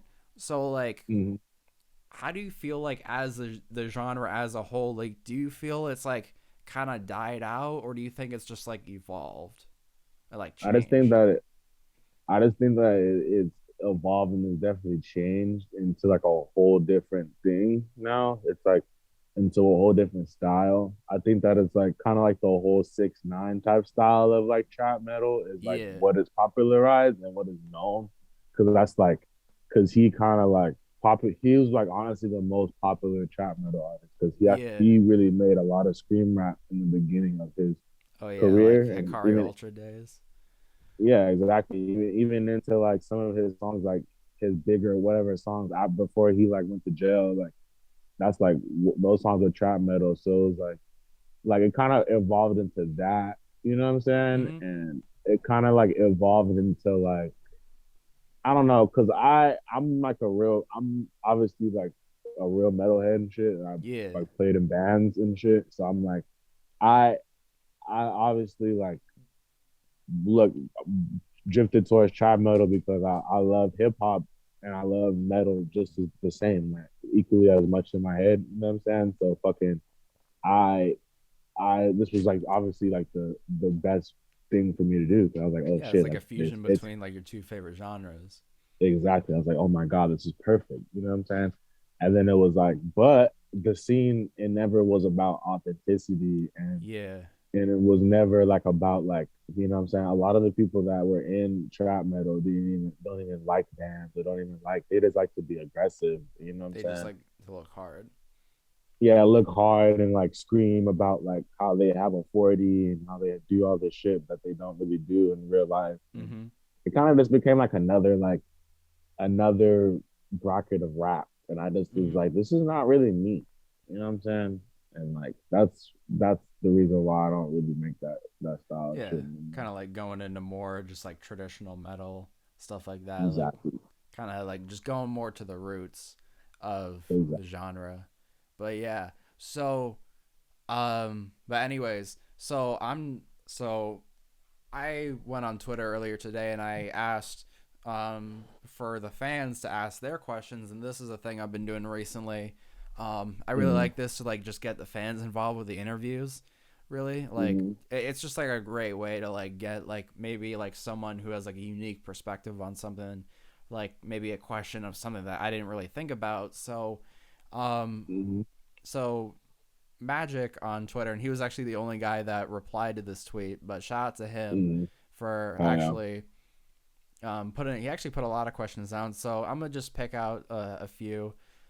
So like the first one he said is, "Will you ever do hard rap like what you did with Gizmo anytime soon?" Um,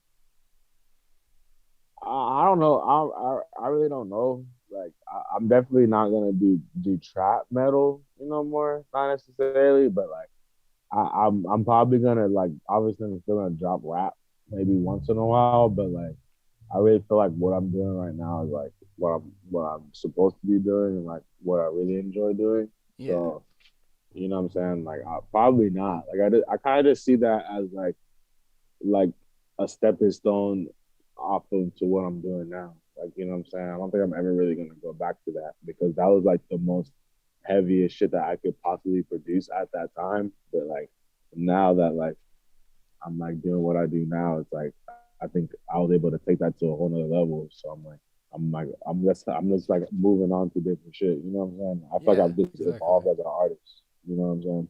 Yeah, I feel that.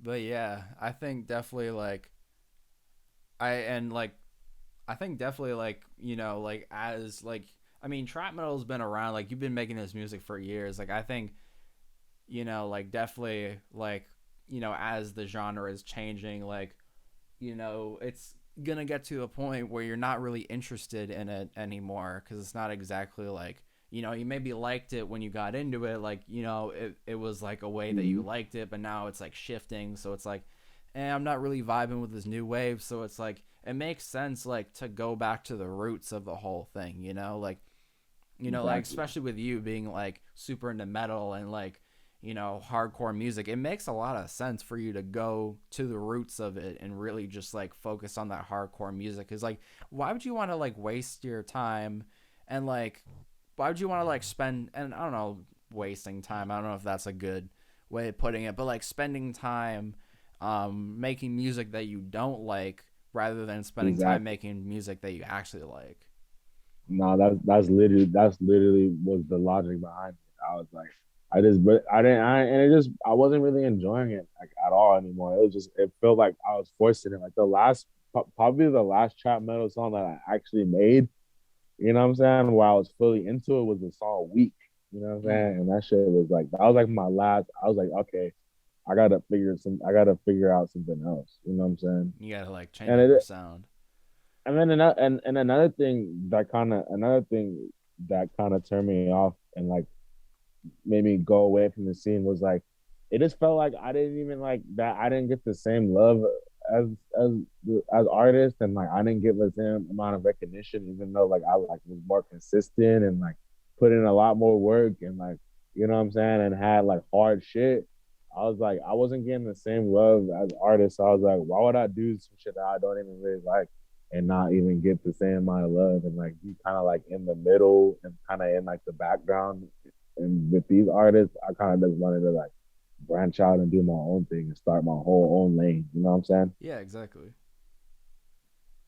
saying? Yeah, I totally get that for real. Like, especially I think with me, like, I started out, like, I started making music, like, really, like, actually, like, dropping music, like, last year, I'd say. And I made, like, a Mm-hmm. handful of trap metal songs, but, like, and it's, like, no hate to the genre. Like, I still listen to trap metal to this day, but, like, I don't know, it's just not the same anymore.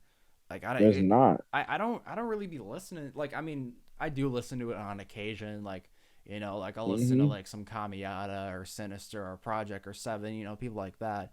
But it's not really, or Mm-hmm. even like NASCAR, like Death Proof, Mm-hmm.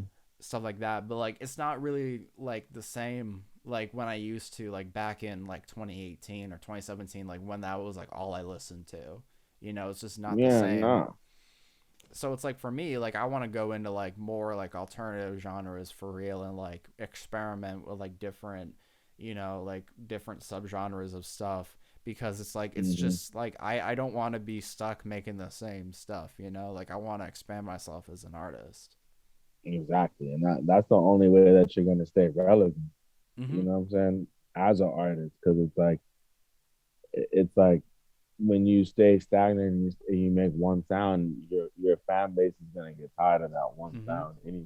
You know what I'm saying? So it's like you have to evolve and you have to like. And then like another thing about trap metal is I just think that trap metal is really just for kids. Man. You know what I'm saying? I Oh think yeah, because yeah, when I was especially. 17, when I started making trap metal, I was 17 years old. Like that was like hell long ago. You know what I'm saying? So I'm just like when you start to grow up, you start to go through shit and you start to go through life. It's like the screaming shit and just like it's just I don't know, it's just not the vibe. Like being Mm-hmm. like angry at nothing and just being like violent and all that shit. That shit is just Yeah. not like I don't know. So you just kind of get over that. You kind of Yeah, start to like exactly. you And like, start to like oh, go ahead. no, I was just gonna say you just start to just evolve and you just be like, Oh, damn, exactly. like what else am I gonna listen to? Like, you know what I'm saying? Like what other music can I just like, and that's when like you really find what you like, you know? Yeah, like that's why I've been listening to like a lot of pop recently. Like a lot Mm-hmm. of like, cuz like I don't want to be angry all the time. Like I mean, I remember Right. listening to that stuff cuz like I used to like I remember back then like I used to have a lot of hard time like controlling my emotions and stuff like that. Like Mm-hmm. I was going through a lot of shit that I don't know exactly really want to speak on right now, but like basically the gist of Mm-hmm. it, like I was just going through shit, and like trap metal for me was like an escape, and like music is still like one of my biggest forms of expression, and like it's like a form of therapy to me, like both making it and listening to it, but Exactly. like with trap metal, something like that, like I mean, I was like a kid when I got into it, Right. and I mean, I'm still technically, I mean, yeah, I turned 18, but like I'm still technically a kid now. Like, I'm still, like I'm finishing up, I'm still finishing up high school, like I'm in Mm-hmm. my senior year.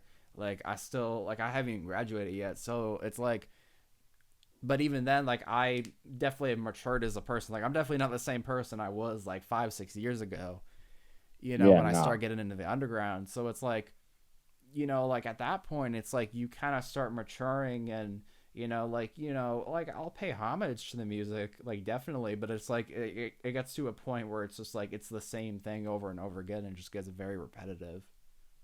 Exactly. It's the same shit over and over again. It's like, oh my god, it's the fucking scream part with the super distorted bass and The like the the, the dude is 808s screaming and all that, boom, boom, and boom, it's like the dude's not even really screaming. He's just like blowing out his voice, like yelling at the top of his lungs. And it's like, you know what I'm saying? And it's like, I don't know. It doesn't hit. Like when I put on a Slipknot song, like or when I put on a fucking like death song, or I put on some like fucking obscure hardcore band song, like it's like that shit is like what I really feel inside. And but when I put on trap metal, it Yeah, just feels like a watered down version of that. And I'm like, yeah, you know, exactly.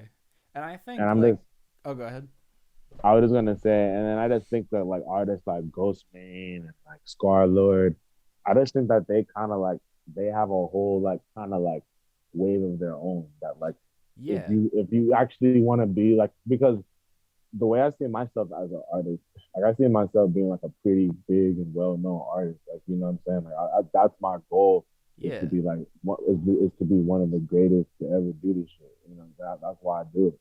And it's like I fucking, you know what I'm saying? And I don't see myself being just on the level of Scar Lord or Ghostman because that's as high as you're gonna get being a trap metal artist. That's exactly. where you're gonna arrive to. And I'm like, like Ghostman's kind of known, but he's not like a household name. You know what I'm saying? I'm trying to be a household name that's like Yeah, talked about hundreds of years after my death and like be somebody that started something new and like, that's like what that's a whole nother part of why I'm doing what I'm doing now is because I really feel like I'm doing something that's completely new that's never really been done and like so that's like why I'm like doing this like metal shit and yeah, it's like I don't know like the trap metal shit like it's cool but it's like you can only reach a certain point you know what I'm saying and yeah. It I'm just kind of trying gets to go repetitive further over than and that over again, exactly and it just like you get tired of it. Like especially for me, like you're talking about like Scarlord, like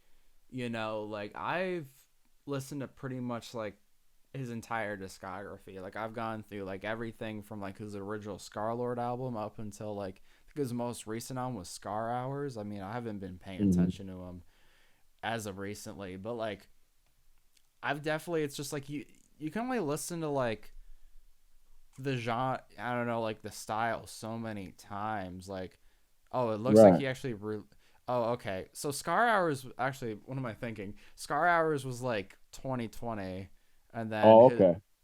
Doom 2. So I listened from his original Scar Lord album, which was in 2016, up until Doom 2. I don't know why I was thinking Scar Hours was his most recent, but his most recent album is actually Dead Rising, which I'm actually gonna have to Okay. listen to this later. But I think that one's more metal. Like I heard like he's been putting like riffs and shit in his music now. yeah, like I really liked Doom 2. Like I really liked that album a lot.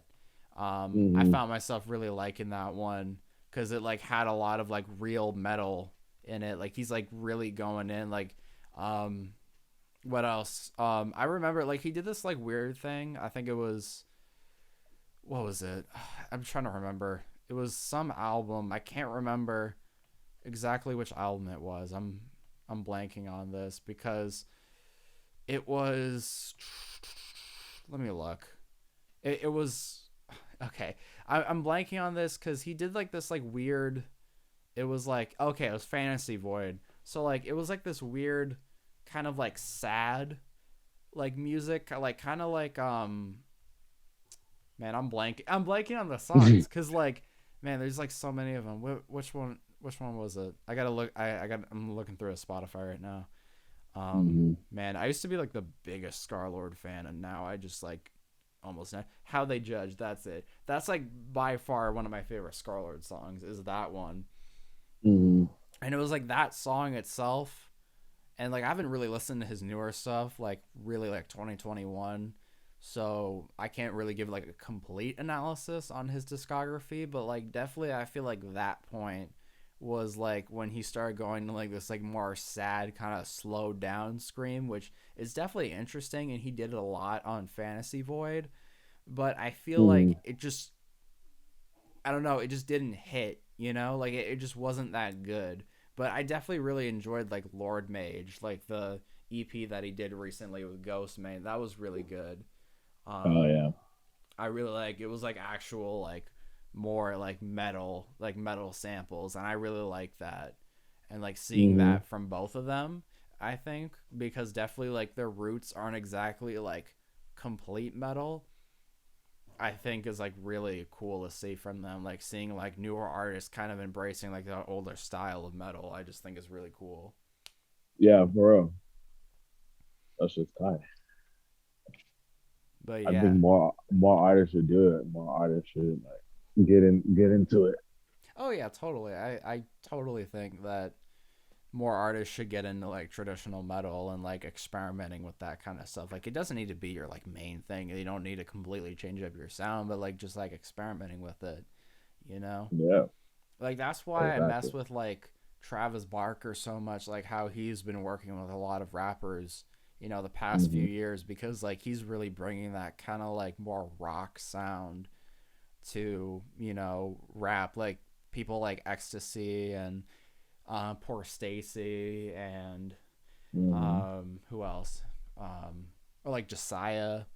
Like Mm-hmm. they've really like that real like rock and like emo stuff like that. Like combining it with rap, I think is really cool, and that's why like especially like the emo rap genre, like that's like something I really mess with a lot. So like seeing that like like traditional like metal and like rock instruments being used with like elements of rap is like honestly really cool in my opinion, and that's like why I mess with a lot of the new wave as of lately. Yeah, I should. That's just dope. He's like, because he's old and he could be like the mean old head, but then he's like tapping in with the new generation. That's like Mm-hmm. more old heads should like take that type of like idea instead of like looking down on us and talking shit on us because y'all are doing the same shit that we're doing now. Exactly. You know what Like I'm saying? Back then, it it's just like wasn't no Instagram. yeah, That's it's the only like difference. Yeah, exactly. It's like, like every generation, like, and you even see this with like, boomers versus millennials or millennials versus Gen Z. It's like, it's always like a generational thing where like the generation before always thinks that, when they were kids, like that was it. Like that's like their shit. But like but Mm-hmm. like what the kids of today are doing, they're like, nah, bro, that ain't it. And that's like Oh, just that kind ain't of, it. yeah, like that's the Y'all, thing. my dad literally says, y'all, why are y'all so crazy? Every time it has a subject or anything that happened with somebody like around my age, it's like, oh my God, y'all are so crazy. I'm like, we're not like honestly, y'all are damn near crazy. You know what I'm saying? Like people that grew up in the 80s and 90s, like, bro. Bro, you see like the punk, bro. You see like I watch like bro like punk shows like I was talking about earlier in the interview, like watching like old punk Mhm. show documentaries with my dad. Bro, people will get like their shit kicked in at those shows. Like people think like and like I mean Astroworld was like a huge festival and like by the way, R.I.P. to all those people who passed away. But like Mhm. bro, like though like it could be like a venue of like 40, 50 people and it's like it's so crazy like people like you know what I'm talking about, like the crazy like Mhm. fights and riots that would happen at punk shows. And it's like bro That like happened they're at my shows. yeah bro exactly. It's like that stuff that be going on right now, like the crazy stuff that was happening like 50 years ago, you know. Exactly. It's the same shit. It just wasn't no phone. Nothing has changed, it's the same shit. The same shit. So I don't understand why old heads do that. And it's always like they try to blame shit on the younger people, but I definitely think that's a mindset that just needs to stop, like right now. Oh yeah, You know what I'm exactly. saying? It's Yeah, just kind of like, absolutely feel that okay, for real. because when I get old and I'm 50, I'm definitely gonna be tapping in with the old Oh man, yeah, with the new definitely. generation. You know what I'm saying? Yeah, Like, you always gotta tap in with the kids because like bro like honestly I feel like bro people are like missing out on like whole new world of music. Like bro like exactly. they are missing out. Like you can't just spend your entire life listening to like the same three artists over and over again. Like there's more than like Yeah. five people making music.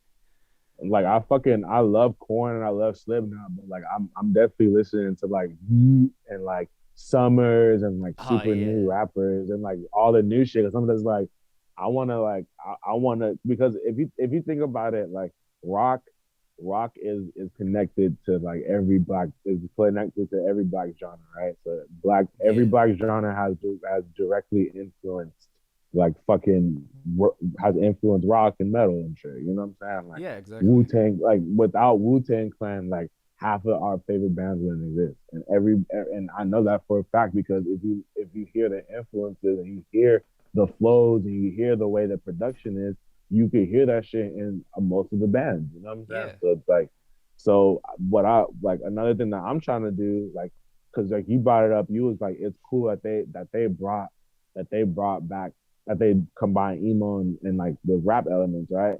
Yeah. I want to do that, but like do it like traditionally and just do it with instruments. Like, you know what Mm-hmm. I'm saying? That's pretty much like the whole basis of my new sound. Is like I'm taking the new flows and I'm taking kind of like the melodies and kind of like the rhythms from the new music, but I'm doing that on like real instruments, and that's like my whole new sound right now.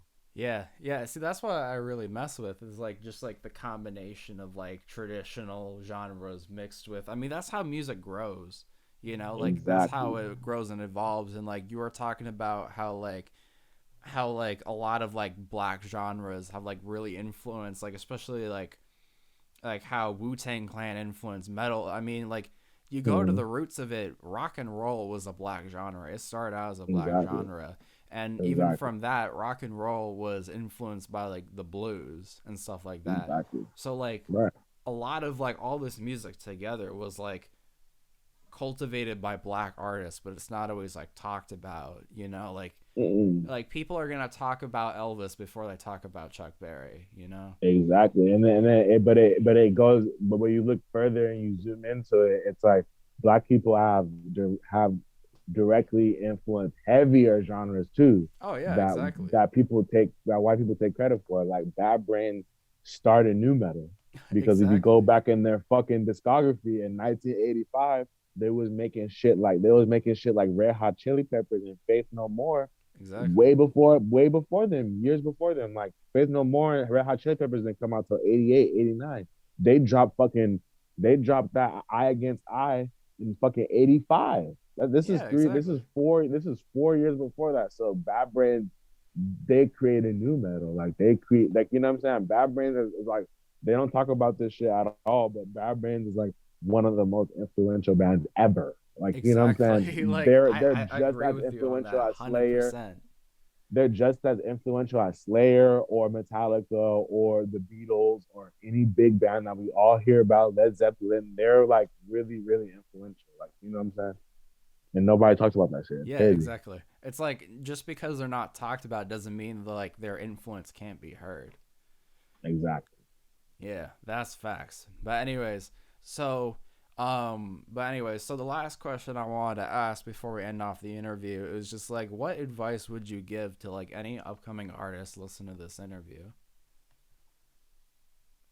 Mm, well, first of all, if you're a producer, it's gonna be a lot of things because these people need to hear this shit. So first of all, the producers fucking need to stop sending the same goddamn beats to 100 different fucking artists and expecting artists to want to hop on your beats. You're insane for that because nobody is gonna check that when nobody's gonna want to use a beat that's been sent to 100 other people. Like people, artists want to feel exclusive and want to feel fucking like you actually fuck with them and have a real relationship with them Yeah, exactly.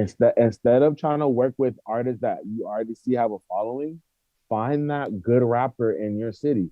There are I'm telling you, I don't give a fuck if you live in fucking Wichita, fucking Wisconsin. Fucking there's somebody that fucking raps and is good at it because people love rap music. And you need to work with that fucking person and build a relationship and y'all build each other up. That's how you become relevant as a producer. And Yeah, as far exactly. as fucking and as far as rappers, stop being like everybody else. Stop fucking trying to sound like little babies. Stop trying to be like little dirt. Stop trying to be tough. Stop trying to be crazy because none of y'all are about this life. Y'all don't know what goes behind this gangster shit. Like, you know what I'm saying? This gangster shit is much more than just fucking, oh, it's the image and I have guns and it's much more deeper than that. It's very political, it's very spiritual, it's very fucking deep. You know what I'm saying? And Oh yeah, I totally. could go on for hours about the gang shit and why we join gangs. That's a whole different conversation. Hmm. The point is that this is a very serious fucking lifestyle that y'all aren't about. So don't fucking promote the lifestyle that you're not about. And you know what I'm saying? Promote what you're about.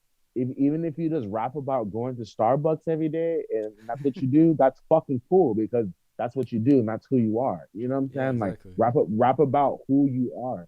Do not try to be like anybody else. You know what I'm saying? Yeah, And that goes exactly. for all fucking artists. Be your goddamn self. Do not fucking try to sound like nobody else. Like there's a difference between being influenced by something. Like yes, be influenced by good music, but don't fucking try to blatantly copy what they do. Do Oh your yeah. own thing. You know what I'm saying? Follow your instincts. You know what sounds good. Always follow your instincts and create from you. Don't create from your creative fucking soul and your creative juice in your brain. Don't create from what you think will sound good or what you think will people will like and never do that. Always create from your instinct and from your heart and from your you know what I'm saying? Always do that. And then fucking yeah, that's my advice. Yeah, that's facts, and I totally agree with that. But yeah, anyways, so thank you so much for Oh coming yeah. out and doing this interview. I Mm-hmm. really appreciate it. Um, Yeah. man, so far like unedited, this interview is close to 2 hours, which is pretty crazy. Damn. I haven't done an interview this long in a hot minute, so that I was have a pretty lot to cool. say. Yeah. Hey, I'm here. I'm here to provide you the platform to say it. So, you Oh know yeah. that. Yeah. So that was pretty. So that was a really good interview. Oh yeah. I had a lot of fun doing this. But yeah. Mm-hmm. Anyways, guys, make sure to go check out Black Sand. I'll have all his stuff linked in the description down below. Make sure to go stream his music. Really fire. I'd really recommend it. Also, make sure to go check out me. I got all my stuff, all my music, all my art Link description down below. Make sure y'all check out that. Also, if you're new to the channel, subscribe, leave a like, leave a comment, and I'll see you guys on my next interview. Spark my shit up. I wanna smoke, but not no switcher. These bitches, yeah, they switch up. Take a nigga bitch, fuck her and pick up. Fuck that bitch, I wanted a quick nut. I run shit, I do not pick up. You niggas slow, y'all niggas need to get up, get up. Spark my shit up. I wanna smoke, but not no switcher. These bitches, yeah.